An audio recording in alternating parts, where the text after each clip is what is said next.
the fundamental question is, how do we help move from understanding what young people need to succeed to putting it into action, which is what all of you are about in one way or another, either in your separate jobs or in your work together as an alliance. Well, one of the things to ask is sort of what are the factors that you need to be successful? And a National Research Council report recently came out about a year or so ago on what do we need to be educating kids on for work and life. So what are the kinds of skills they need? And as you can see, they sort of form into three big groups. Cognitive skills, some of which are sort of the content, the reading, writing kinds of things, but also the sophisticated, complex problem-solving kinds of things, more 21st century kinds of cognitive skills.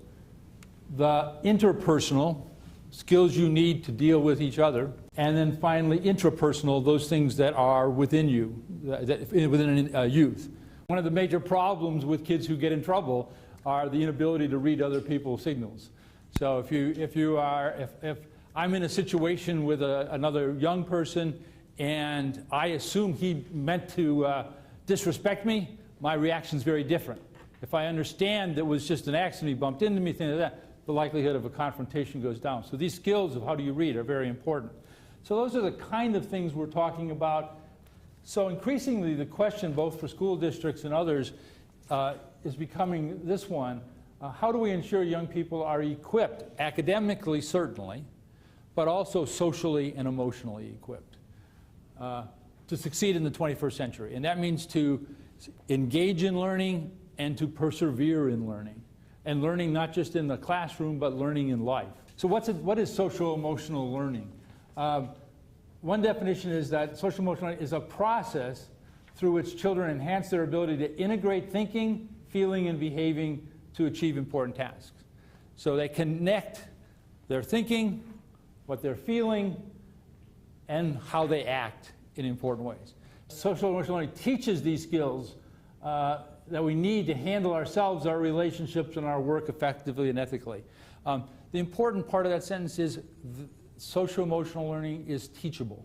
This is the one that the CASEL, which is the Center for Academic Social and Emotional Learning, they're the ones that have done the most work and put this together, and their website's an enormously valuable resource in this area. They talk about 5 core aspects of this. The 2 reddish-colored ones, self-management and self-awareness, are about that intrapersonal or social, emotional side of things. How do I manage my own emotions? How do I manage my awareness of myself and others?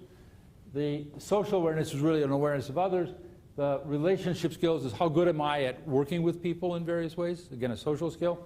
And then decision making is how do you put it all together. If you look at the next slide, the same group, CASEL, has done a meta-analysis, which is a fancy word for saying they looked across a lot of studies.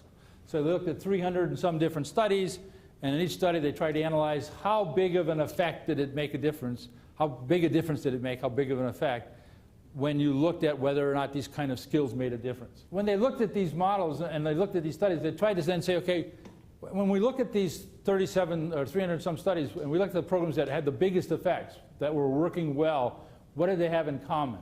And they came up with this SAFE, but not in the usual meaning of SAFE. SAFE here means that the programs were structured, sequenced, excuse me. I have another acronym where S means structured. They're sequenced. The program applies a set of learning. They give you a chance to learn and then learn the next thing. Developing a sense of mastery, you learn something, and then on that you build the next level of learning. They're active. The program uses active forms of learning, that experiential learning.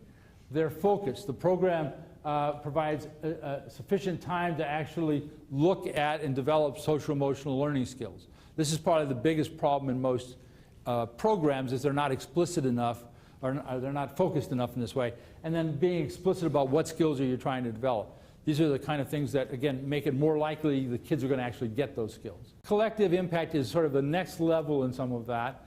It's trying to accomplish moving from isolated impact, every organization doing their own thing, going in different directions, to having those same organizations line up so that they're moving in the same direction, getting mutually reinforcing activities. The 5 elements are there: the common agenda, shared measurement, which I'll talk just very briefly about each of these.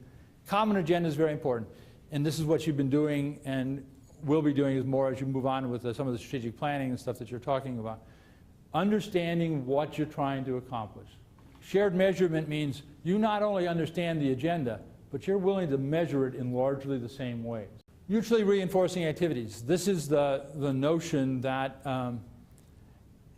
a kid might be in your activity on Monday and Tuesday and my activity on Wednesday and Thursday, but we're both working on the kid and moving him to be able to be successful in developing social emotional skills or whatever types of things.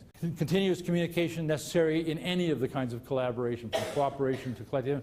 The backbone organization is one of the things that distinguishes most of the other kinds of collaborative or cooperative efforts, in that there's now recognition that in order to do collective work well, you have to have a backbone to it. You have to have somebody who wakes up every day making sure that's their agenda.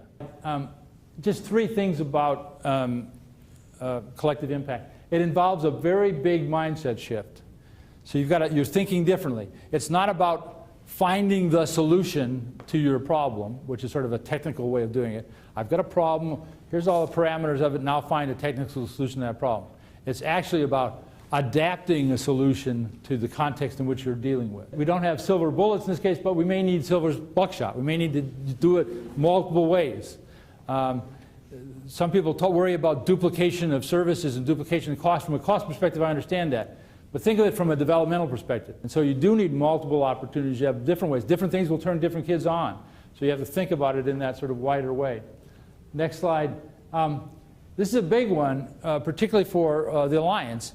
You have to shift your mindset from who gets credit for this to how do we have credibility of actually making a difference on this together.